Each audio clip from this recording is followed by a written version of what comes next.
With another day comes another opportunity. Seeing that our destination was over an hour away, the guys and I hit the road bright and early. And this gave us time to stop for a nice hearty English breakfast. Or McDonald's. I wonder if they have blood pudding.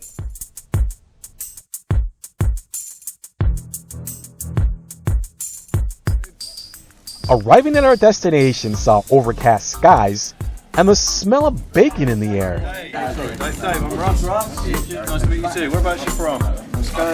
My excitement started to build, and I was eager to meet and talk with some of the club members. While waiting for the rest to arrive, we were treated to a pre-hunt ritual. Very welcome. We're going to have some bacon rolls and hang out for a bit, and then when the guys arrive, we'll have a quick chat, and then let's get out on the field and do what we love to do. Yeah. Good to have a bacon going a bit.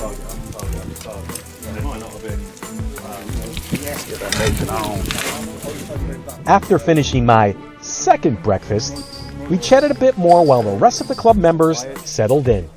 As long as,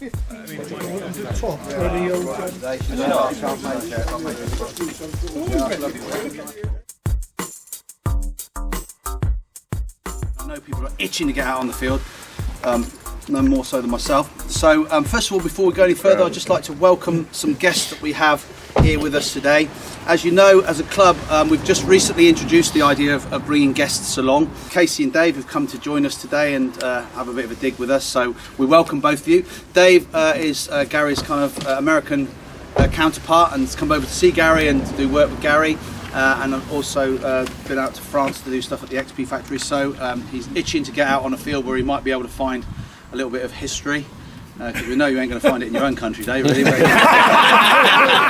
Interest. We have some great fields out there. We found some great stuff over the past couple of years, so we hope today is going to be your day. So welcome to both of you. We also welcome back, of course, Gary and Neil. Welcome back. You're almost like becoming sort of like more familiar faces, almost like members now, aren't you? Really, almost. Where's my wallet? Yeah.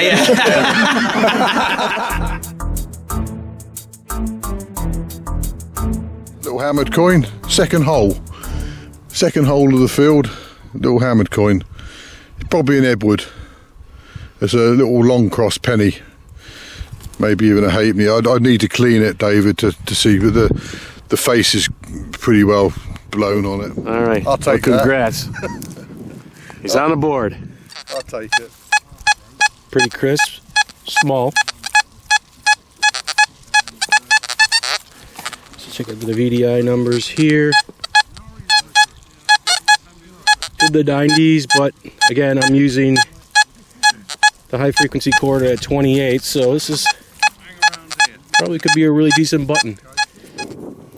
It looks like a pewter button. Shank's still on. Those are pretty old. Neil's found one already. Looks like got some just pretty much flat on here, but decent find. First of the day. It's not deep, but just look at that VDI line.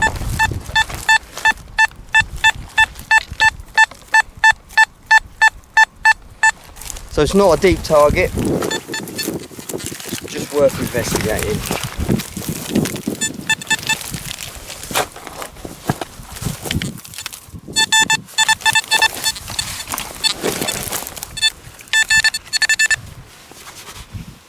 Shotgun. Is it a shotgun? No idea. It's a long cross. It's slightly broken off the edge, but it's not as good as the one I found. But there, you know, what can I say? If you have a look, you can see the long cross on it. There used to be short crosses, and I believe that the reason they went the long cross is so they could see if they've been clipped. Because it was back in the day, a lot of people used to clip the edges off and still use them, and then mount the silver down and make more money. Basically, yeah. If you've got 1,000 coins and you clip a nice little bit off, that's a lot of silver. So they made it a hanging offence to do it. So if you clip the After coins, checking out Gary's find, I noticed a small gathering starting to form and was called over by a few of the club members. I believe it might be a Hadrian. Yeah, it is. It's got serrated Yeah, edges. you can just make out around this edge as well, Hadrian. It's the other side that I love. Is it the Just chariot? flip it over. No, it's like an angel. Oh, look at that, yeah. With big angel wings on the back. That's an old one because it's got the serrated edge. Yeah. Isn't Hadrian? With Richard scoring on an early 2nd century Hadrian, I was curious to see what Clive had done. It's medieval, I don't know what. Half groat. Yeah. I went to a place where I hadn't been before, up the top of that field, and I was way in the hedge. As the weather turned colder and a light rain started to form, I noticed everyone was heading for the last field of the day. As I worked my way over, I managed to dig a few more buttons, a possible Roman knife tip, and a couple of nice coins. A 1957 ship halfpenny, and my oldest coin to date, a 1699 William III halfpenny. That record didn't last long. Hey, Gar, you want to come over? Got something, not sure exactly what it is. I don't know, not familiar with your thing. It's round. Congratulations, my friend. That is what we call a Roman grot.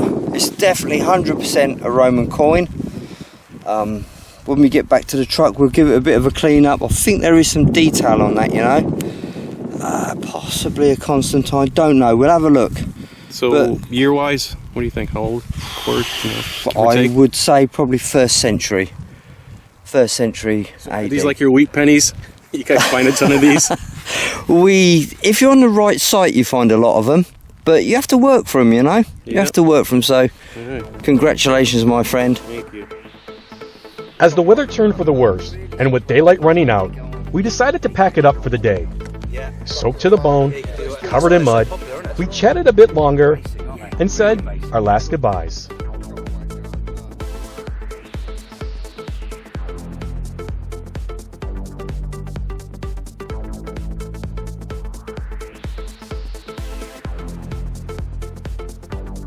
As I began to walk back, with my coil leading the way, reality started to sink in, that my adventure was coming to an end, and that elusive hammered coin wasn't coming off my bucket list. Well, at least not today. The long hike back gave me time to reflect on what a great experience this was, and all the amazing people I was able to meet.